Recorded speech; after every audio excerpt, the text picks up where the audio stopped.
नमस्कार, मैं मोहम्मद आसिफ और इस वक्त हमारे साथ अनुजा मौजूद हैं और आज हम लोग जिक्र करने वाले हैं कि लखीमपुर खीरी में जो हिंसा हुआ है उसमें तमाम चीज़ें जो एक एक कर सबूत आते जा रहे हैं। योगी सरकार के बयान एक अलग तरीके से आ रहे हैं, वही पुलिस की भी अलग तरीके से, और विपक्ष तो हमलावर है ही। लेकिन इस बीच जो सबसे बड़ी बात है, लोगों की निगाहें भी वो इस बात पे कि गृह राज्य मंत्री अजय मिश्रा पे कि क्या उनका इस्तीफा होगा, क्या वो उन्हें इस्तीफा देना पड़ेगा। और यही वजह है कि वो आज दिल्ली देश के गृह मंत्री अमित शाह से मुलाकात करने के लिए गए। उनसे बैठकें हुई, लगभग 20 मिनट तक बातचीत हुई। क्या कुछ हुआ, क्या वो इस्तीफा देंगे, और अब लखीमपुर खीरी में जो विपक्ष के नेताओं को इजाज़त मिल गया है इससे क्या फ़र्क पड़ेगा, इन्हीं तमाम चीज़ों पे बातचीत करेंगे। अनुजा, आपका बहुत बहुत स्वागत है।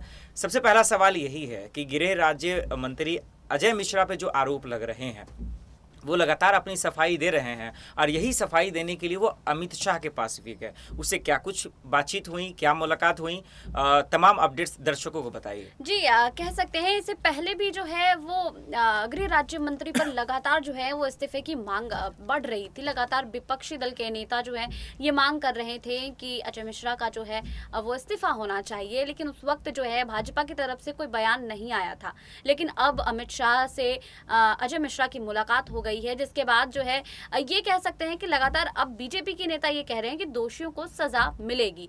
तो वहीं अब बैठक हुई है और बैठक में ये चीज़ हुआ है कि अगर सारी बातें अगर आशीष मिश्रा के पक्ष में अगर वो दोषी ठहराए जाते हैं तो हो सकता है कि उनका इस्तीफा हो। खुद बीजेपी के एक नेता ने ये बातें कही हैं कि अजय मिश्रा का जो है वो इस्तीफा हो सकता है। हालांकि इसकी अभी तक पुष्टि नहीं हो सकी है, नहीं हो सकी। लेकिन सवाल ये है, अजय मिश्रा का जो जिक्र कर रही हैं अनुजा आप, तो सवाल ये है कि ठीक है, ये अभी तक पूरी तरह से क्लियर नहीं हुआ है, मंथन चल रहा है, बातचीत हो रहा है, और सबूत जैसे जैसे आ गए उन्होंने खुद कहा कि मैं इस्तीफा दे दूंगा। एक बात। दूसरी बात ये है कि जिस तरह से विपक्ष का प्रेशर पड़ रहा है, असर पड़ रहा है, वो लगातार, अब तो इजाज़त भी मिल गई है जाने की, और जिस तरह से किसान नाराज चल रहे हैं, पीड़ित परिवार नाराज चल रहे हैं, तो जैसा अभी माहौल है, जैसा हालात है, क्या आपको लगता है कि उनका इस्तीफा हो सकता है?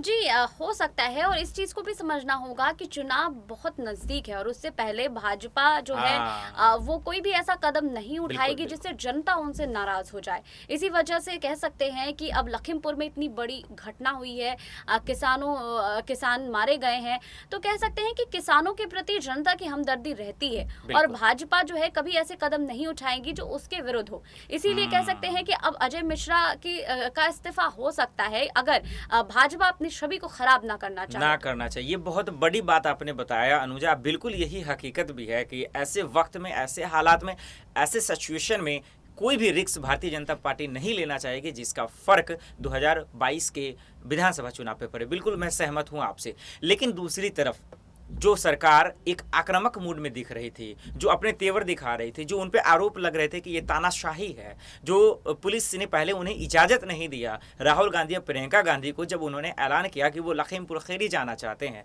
लेकिन उसके बाद अचानक से उनका मुड़ जाना, नया मोड़ आना, उनमें उनके बयानों पर झुकना, आपको क्या लगता है कि ऐसा क्या हुआ होगा, क्या रणनीति बनी होगी कि योगी सरकार झुक गया, उन्हें इजाज़त देना पड़ा? क्या वजह हो सकती है? मैं कह रही हूँ ना कि भाजपा जो है अपनी छवि को खराब नहीं करना चाहती, वो भी चुनाव से पहले।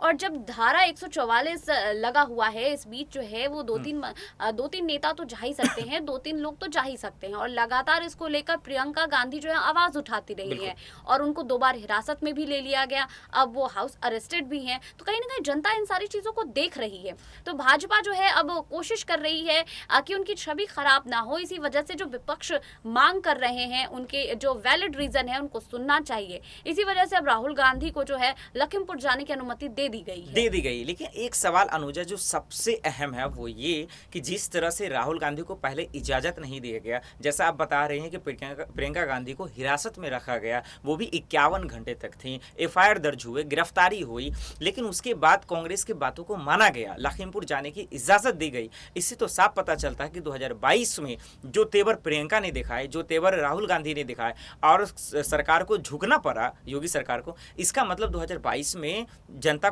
जनता कहीं ना कहीं कांग्रेस की तरफ भी आई है, इसका फायदा कांग्रेस को मिल सकता है क्या? जी कह सकते हैं, क्योंकि अगर कांग्रेस की प्रदर्शन को देखा जाए, पिछले 3 दशकों में कांग्रेस का अच्छा प्रदर्शन नहीं रहा है उत्तर प्रदेश में, लेकिन इस बार जो है वो लगातार प्रियंका गांधी उत्तर प्रदेश की कई बार दौरे भी कर चुकी हैं। और जब लखीमपुर में सारी घटनाएं हुई उस वक्त भी प्रियंका गांधी जो है वो लखनऊ में ही थी, और उसी वक्त वो मिलना चाहती थी पीड़ित परिवारों से, लेकिन उनको मिलने नहीं दिया गया। उसके बाद उनको हिरासत में लिया गया। तो कह सकते हैं कि इस बार प्रियंका जो है अपनी सक्रियता बहुत ज्यादा बढ़ा चुकी है उत्तर प्रदेश में, और खुद राहुल गांधी भी अब उत्तर प्रदेश में आ रहे हैं। तो ये सारी चीजें जो है वो जनता देख रही है, और इसका फायदा चुनाव में प्रियंका को मिल सकता है। और इस बार जो चुनाव भी लड़े जा रहे हैं वो प्रियंका के चेहरे पर ही लड़ा जा रहा है, इसीलिए प्रियंका जो है वो कोई कसर बाकी नहीं रखना चाहती है। बिल्कुल। एक आखिरी सवाल अनुजा मैं आपसे लेने की कोशिश करूंगा, और ये बहुत ही महत्वपूर्ण सवाल है कि जैसा आप लगातार बताती रही हैं कि योगी सरकार के लिए जो सबसे बड़ी चुनौतियां हैं वो किसान आंदोलन है, किसानों का मुद्दा है, क्योंकि वो 1 सालों से प्रोटेस्ट कर रहे हैं। यही वजह है कि किसानों ने भी रणनीति बनाई कि यूपी के मुजफ्फरनगर में महापंचायतें हुई, लाखों किसान वहां जुटे, लेकिन योगी सरकार पे उस टाइम कोई फर्क नहीं पड़ा। लेकिन ये दिखावे के लिए ऐसा कहा जा रहा था, क्या सच में योगी सरकार को अंदर ही अंदर लगने लगा कि उन्हें 2022 के चुनाव में फर्क पड़ेगा?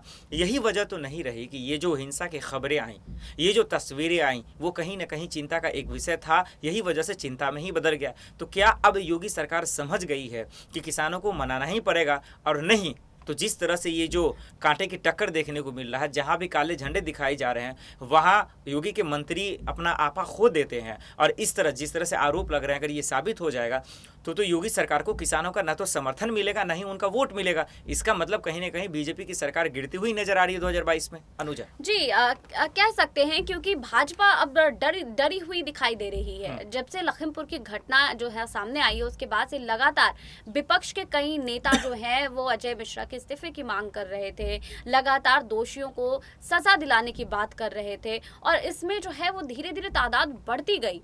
और अब ये जो है वो अब राजनीति का मसला हो गया है कि अब राजनीति इस पर की जा रही है, और लगातार जो है भाजपा के कई नेता इस पर बयान दे रहे हैं, कांग्रेस के कई नेता बयान दे रहे हैं। तो कहीं ना कहीं ये जरूर कह सकते हैं कि ये जब इतना बड़ा मुद्दा हो गया है तो अब योगी सरकार जो है इसको दबाने की कोशिश कर रही है। अब चाहे उसके लिए उन्हें जो भी करना हो, चुनाव से पहले वो इतना बड़ा रिस्क नहीं ले सकते हैं, और यही वजह है कि अब कहीं ना कहीं उनके जो मूड है या आक्रामक मूड है वो अब थोड़ा सा गिरता हुआ नजर आ रहा है। बिल्कुल। एक छोटा सा और सवाल है अनुजा, और वो ये कि जिस तरह से अभी तक लखीमपुर खीरी में वीडियोस आए हैं, फुटेज आए हैं, जो तस्वीरें आई हैं, उस पर पुलिस अभी तक उस पर उन्होंने रुख जाहिर किया है कि धीरे धीरे सबूत जैसे जैसे आएंगे वैसे जो है जांच होता रहेगा और फिर सच्चाई पता चलेगा।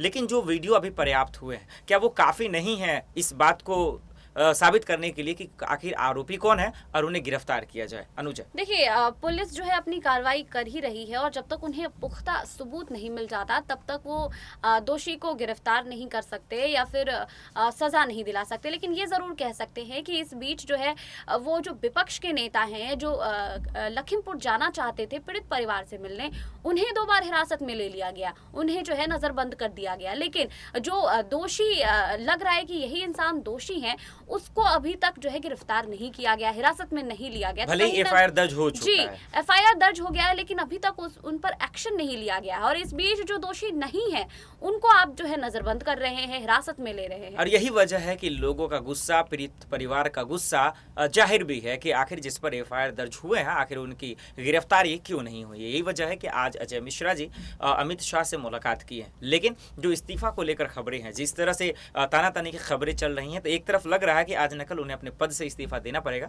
लेकिन अजय मिश्रा कह रहे हैं कि अगर मेरे खिलाफ सबूत मिलते हैं तो मैं इस्तीफा दूंगा। लेकिन अमित शाह से मिलने के बाद, जैसा अनुजा ने बाखूबी बताया, कि इस्तीफा की अभी फिलहाल कोई ऐसी खबरें नहीं है। अब देखते हैं कि लखीमपुर खीरी हिंसा में कौन कौन आरोपी हैं और कब गिरफ्तारी होती है, और क्या जो आरोप लग रहे हैं अजय मिश्रा पे वाकई में ये साबित हो पाते हैं या नहीं। बहुत बहुत शुक्रिया अनुजा हमें इन तमाम सवालों का जवाब देने के लिए। फिलहाल के लिए इतना ही, बाकी खबरों के लिए देखते रहें SPN न्यूज़। नमस्कार।